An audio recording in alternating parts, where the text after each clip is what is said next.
Hi everyone and welcome to another video. I'm lauranemacquart and yes, I am back from my mini hiatus. Well, mini hiatus. I think I've been away for a little bit less than a month and it was really nice to have this time that I didn't think about booktube because my brain has been occupied with a lot of other things.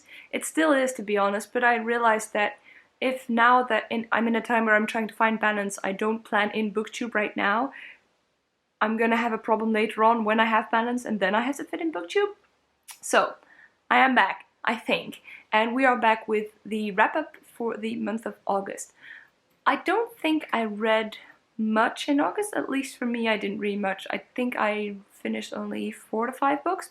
We'll see in a second.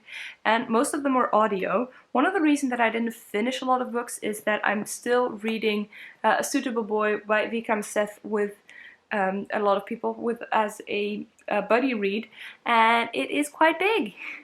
I am making progress. This week I finally reached the halfway mark, but I mean it's still gonna take probably 2 months to get through this slowly but surely. And it is delightful to have a book that you spend so much time with, especially because there are so many characters in it.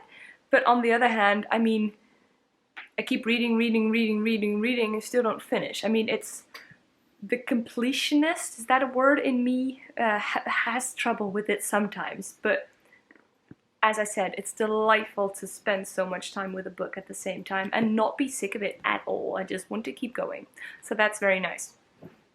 One of the other books that was delightful to read was the graphic novel Sapiens by Yuval Noah Harari. The illustrations were by David van der Meulen and Daniel Kazua. So I read Homo Deus by Yuval Noah Harari, I think a couple of years ago, but I didn't really like it because I was reading it very sporadically and therefore I didn't really get the main point. I kept not really knowing why he said things because I'd forgotten what happened before. So I wasn't really tempted by reading Sapiens, and when I saw that there was the graphic novel that came out last year at my library, I directly took it with me because being in a slightly slump, I thought a graphic novel would work very well. And I've been, apparently, because that's what I do in a reading slump, I was in the mood for non-fiction. So this book tells the story of Homo sapiens, so it tells the story of humankind. And it starts directly at the beginning of time, and it's told, so it's kind of told from the point of view of Yuval himself, and he tells his niece, his cousin, he kind of goes through things, and that's how we learn how humankind was kind of built up from the long time ago to today, and how, so it talks, for example, of all other Homo sapiens like. So yeah, I did read this, but I forgot what the other, so here for example you have the pages of other humanoid creatures. I don't know, it was just very interesting to see things evolve and how some things that we do now are explained by things that we did in the past. So for example that Homo sapiens is very social, and that one of the reasons that we are still here is that because we share knowledge and therefore we were able to evolve faster than other species. That was very interesting. It was also very interesting to see that because we evolved so fast, there are a couple of things that nature-wise we are messing up. So that was very interesting. I liked that it was in a graphic novel because it was a lot easier to get through. It was a lot less heavy. I think some of the ways that things were explained might have been a little bit heavy-handed. There were some characters that I didn't think that I could see the point of more than they were integrated well into the story. One of the things that I liked content-wise was Dr. Fiction, and Dr. Fiction kind of explained that there are things that really just are in our heads. So I took the example of the brand Peugeot, the car brand, and how that is not a real thing. If you like take away humans, the car brand Peugeot, the entity that it does not exist, but that those entities do take up a lot of space in modern times. So I like that one. If you want to try non-fiction, but you don't want to try one of those dry books, I think this is a good place to start. If you're interested in how humankind was built up, this is also interesting. It might be a little bit basic. This is really a book that was made for the masses, so it doesn't go very deep. I think the humor also was there was a kind of superficiality to it. which honestly for my space of mind was perfect. So that was Sapiens. Another nonfiction that I read, and this one I read mostly on audio, but I bought directly because I knew I was going to love it, is The Hidden Life of Trees by Peter Wohllebber. Peter Wohllebber is a German forester, and what he did is that he explains in this book all of the things that he discovered by letting his piece of forest run free and be what it is. So he tells us a lot about things that we don't know about trees, and especially how social they are and that they just live on a different time scale. So each chapter is another topic. So the first chapter, for example, is about friendship, and that talks about how trees care for one another. I loved hearing how trees communicate, how they do think, how evolution-wise they have grown and what that means for today. So for example, there are trees that are from colder regions and what that means for their growth, and because now we plant them in different regions, what that means for how they grow and how they grow also socially. The chapter that I loved most of all is one where he talks about the trees that we plant in cities, because one tree is not the same as two trees. That sounds ridiculous, but one tree on its own will not act the same way as a tree in a forest. Trees are very much group beings, and even within a group there will be some that will be more or less social than others. So trees growing up in the city, because they don't have contact with others, will grow at a different rate, will not share stuff, there will be so much happening to them, and that will mean that there are different beings. I love that chapter. He compares trees that live in the city to street kids because of the way they behave. Yeah, I really liked this. I thought it was very interesting. I think I liked also that every chunk was very bite-sized, because I was listening to it on audio. On audio you don't tend to end at a chapter, you just go for the period of time that you're listening to the book for. And because they were very small chapters, it was okay that I would stop halfway through. I wouldn't completely lose the thread of the story, so that worked very well. And for me, trees also, I'm French. I know, because I live in the Netherlands, I also know the Dutch terms, and in this book, but also in The Overstory by Richard Powers, which I love, trees are described, well, with their English names. And now I finally took the time to figure out all of the translations and that helped a lot. So I finally know that a aspen is an esp and is a tremble. It helps. Some trees I know in French, other trees I know in Dutch, and now I finally know that some of these trees are the same, if that makes any sense. So yeah, if you like nature writing, if you like science about nature, you will like this. I think it's a book that a lot of people know. I mean, it's an international bestseller, if that says anything, but it's not, I mean, like, this one is a book that was really made for the masses. This one is not necessarily, and I really like that about it, that it was explaining it at a level that I could understand, but not in a I want this to be a commercial hit kind of way. Would recommend.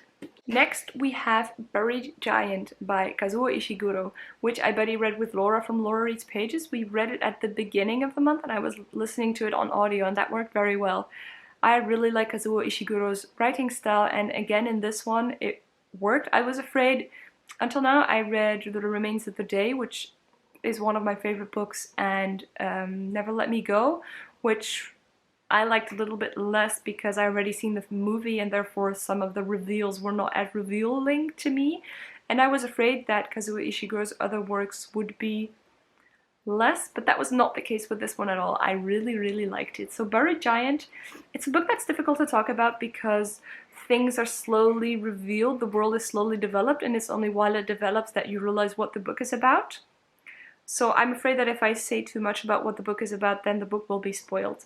But it is about memory, it is about love. The main characters that we follow are an old couple that are lovely, whose bond really comes through, which really shines through in the book, and they kind of leave their house to find their son, and along the way we get to know more about the country that they live in and the history of the place. I really like the writing because it's Kazua Ishiguro's writing, and therefore I know, I mean, I think, to me, you have to have read at least 3 books from a writer to decide that it is a favorite, because, I don't know, 3 seems like an okay number, and now I've read 3, I can say Kazua Ishiguro is one of my favorite writers, and I will continue reading more of his books. Anyhow, Burried Giant, another thing that I really liked about it is that it has this adventure medieval kind of style to it, also because of what happens in the book. But there is this way that some of the characters communicate that is just hilarious. It's very courteous.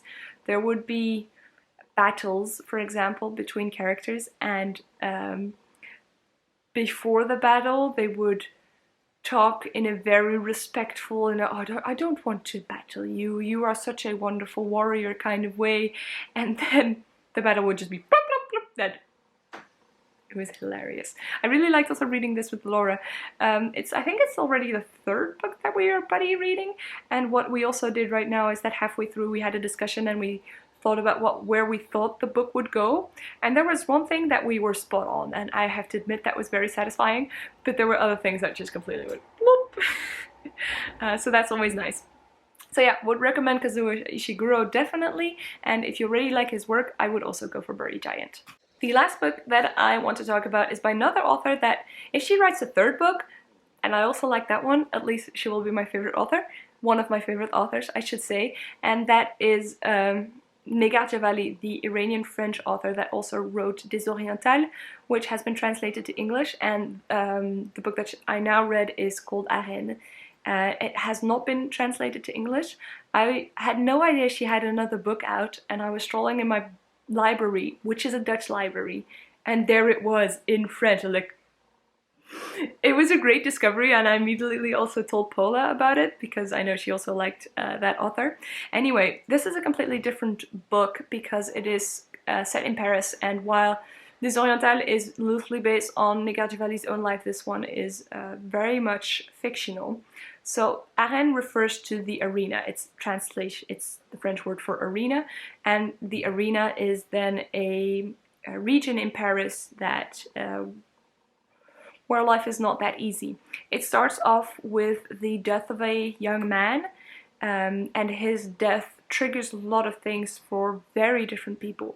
So we follow a whole bunch of characters, I think only throughout one day. I think the whole book takes place within 24 hours, except for maybe the last 20 pages. So there is, for example, a man who, just before the death of that young man, meets him and loses his phone. And then the death of the young man has influence on his whole day and on his whole life.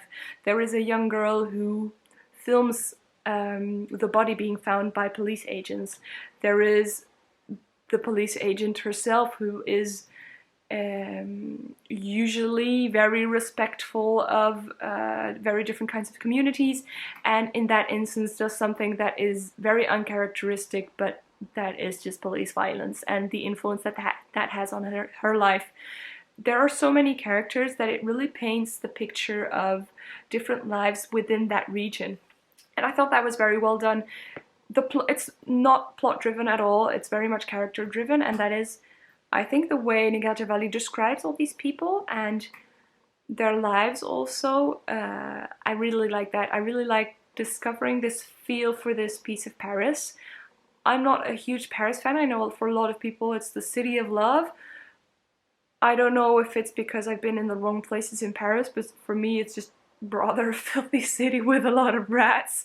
And it's also has these very poor regions where life is a struggle, and that really shone through also in this book. Maybe it's not a book that I should have read at this time because it's not very positive. It's very much about people that are struggling and who just get wave after wave of stuff thrown at them, and there are some that really struggle with life because of that.